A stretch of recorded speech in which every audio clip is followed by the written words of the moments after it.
This is Dave Dahle for Downtown Salem Strong, and we're here today at the World War II Memorial being given its final points of appointment here on the corner of our state capitol here in downtown Salem. I have with me here Jim Willis. He is the vice president of the foundation that organized this memorial. And Jim, for our audience, what's going to happen Friday at 1:30 here? Well, Friday at 1:30 we're going to conduct the formal dedication ceremony for this wonderful Oregon World War II memorial. Fantastic. And for our audiences, in what branch of the military did you serve? I was in the United States Air Force. Fantastic. And what does it mean for you and representing all our branches of military to see this beautiful monument come together? Well, for me personally, I dedicate it personally to my father, who served in World War II in the Army in Europe. And unfortunately, he did not live long enough to see this dedication, but that doesn't mean that I'm not thinking about him. Yeah, I'm sure he's looking down on us today and with a lot of pride. I hope so. I really do. You know, it took a lot of community members to pull this off. Is there anyone who we could say thank you to? And then also we'll put the website on screen that probably also sheds light on these great companies who donated time and effort today. Well, we had many people donate. And I'll give you one example. We had a widow donate $15 because she wanted to make sure that people who served in World War II were remembered. And what I think about when I talk about that $15 donation is someone that's on a fixed income, and they went without something in order to give us that. Wow. Now, on the other side, of course, the state legislature donated $250,000 on behalf of the people of the state of Oregon. Wonderful. And the Larry Epping family donated $200,000, and there were many more foundations that contributed as we went forward with this project. Wow, we really want to acknowledge the volunteers and these people, both private and public, and government as well, our capital. We're sitting here on a donated piece of land here on a very beautiful, central, iconic part of our downtown district. And what would you like to say to our state also for making this space available?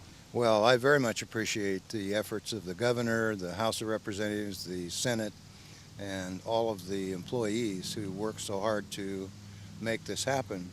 And of course, we're standing in Wilson Park. And some people aren't aware that the entire grounds around the state capitol is in fact a state park. Wow.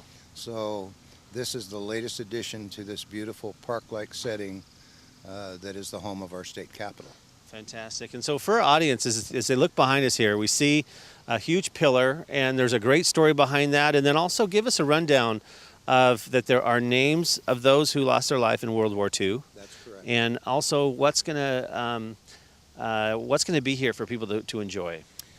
Well, directly in the foreground here is a little kiosk, and it allows people to electronically retrieve information about both the theaters of war and the veterans who served by looking up the county that they lived in.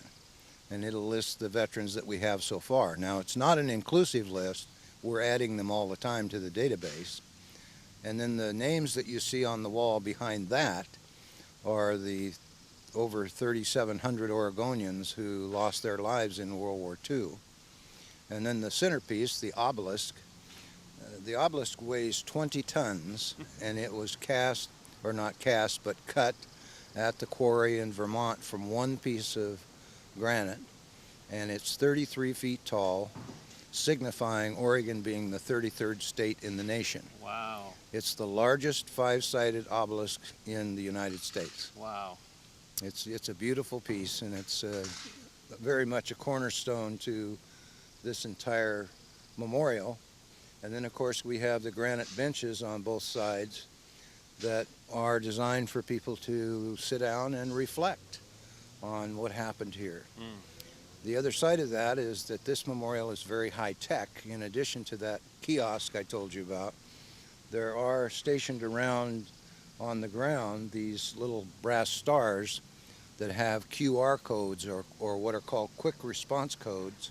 Cool. And people can take their iPad or their iPhone or smartphone, whatever, and touch those QR codes, and it'll tell them about the North African campaign, Wow. the campaign in Europe, China, Burma, India, and the Pacific, and so on, the Aleutian Islands.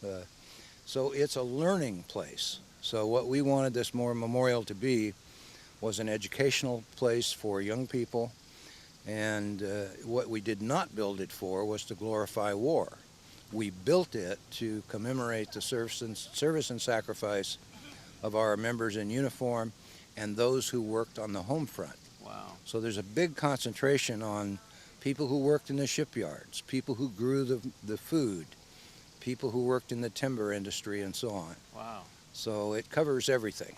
Wow. Hats off to you and these organizers to pull off such a interactive, informative monument, state of the art, to leverage all the devices today where people learn about things is over that smartphone and on that iPad. And please, whoever organized this, and to yourself, hats off, congratulations. Thank And you. Thank you very much. we'll be back on Friday interviewing some of our veterans to get their reaction today or that day. And again, we can't express enough gratitude. We're going to be sharing this all over social media. It's funny, our Secretary of State here, Kate Brown, had posted this on her wall, and that's how we heard about this dedication. And so we're going to be sending this back to some government agencies to get out the word. And so it's a wonderful collaboration, and we just want to continue the visibility to this great work you're doing. Well, thank you so much, and we appreciate you coming to the memorial today. All right, thanks a lot, Jim. You bet. And for everything happening here in downtown and great stories, go to salemstrong.com. Thank you.